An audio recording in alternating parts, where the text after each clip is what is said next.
Mugen reveals the hot FL5 and is definitely a screamer. Let's get into it.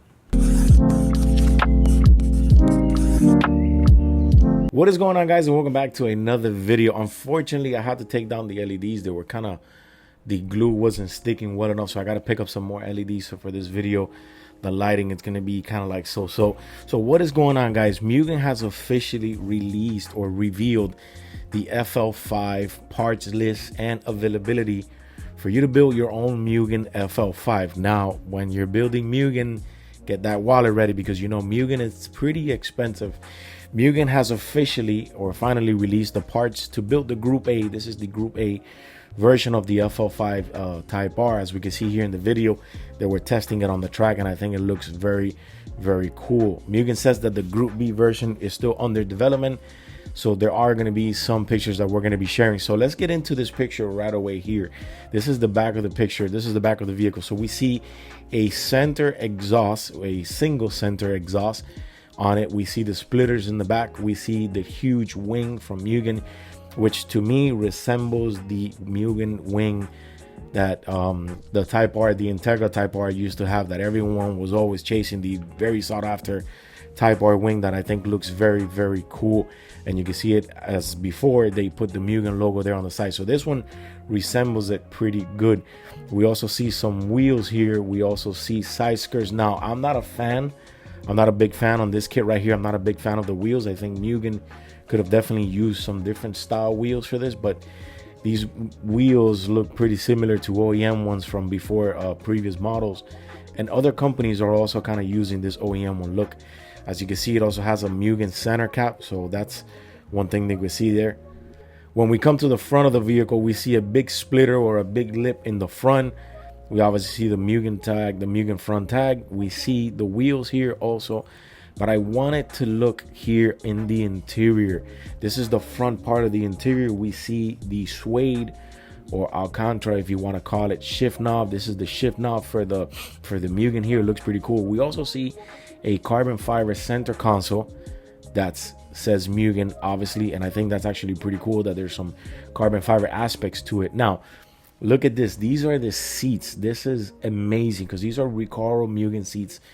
And opposed to other models, this one actually has the logo, the Mugen logo, to the top left. So if you're sitting down, the logo will be to the top left. Now, my question to you is, if you own an FL5 and you know that interior looks amazing, because I love the FL5 interior, it just looks badass, would you replace those seats with these bucket carbon fiber ones, which I think are amazing? Now, I probably would, and then you just store the other ones in mint condition.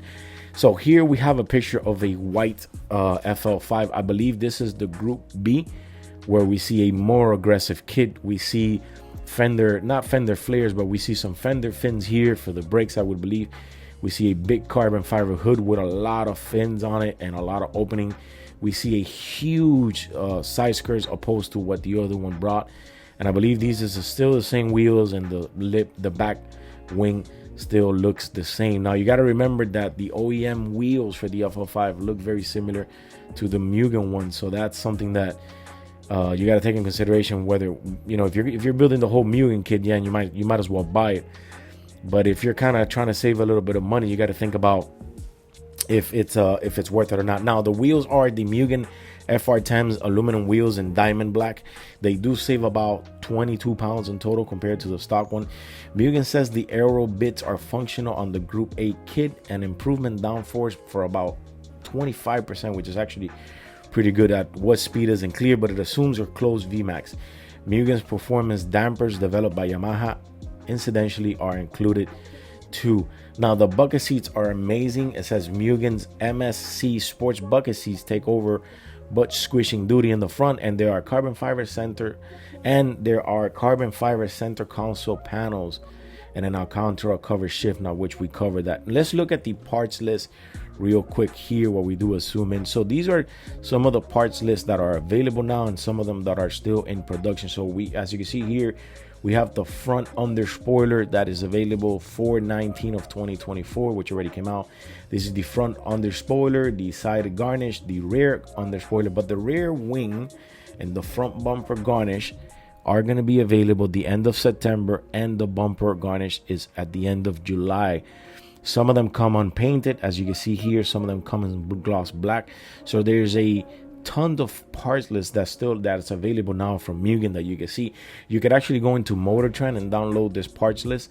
The wheel center cap, as we can see here, are not until the end of August. The racing lug nuts are not until the end of August. The wheel lug nut set, the taper ones, are available now. The brake pads are not until the end of July. So there's a variety of parts here that already come out, and some of them that really haven't. I would say that if you are trying to build a Mugen kit, I would say that I would wait till everything comes out in the catalog, and then you decide what you want to choose to build or what not. So what do you guys think of this FL5 Mugen reveal? It looks amazing, and as you can see, they've taken it to the track and they already tested it, as we can see in the video. I think it looks really cool. If you're a Mugen fanatic, I think this will do it for you. Now, if we look at this back picture here, where we see a rear center exhaust, we see the big splitter in the back.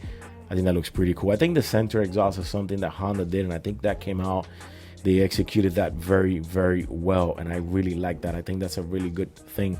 I remember when I had the DC5, I was looking into buying the front bumper for the DC5, and it was quoted somewhere around $4,000.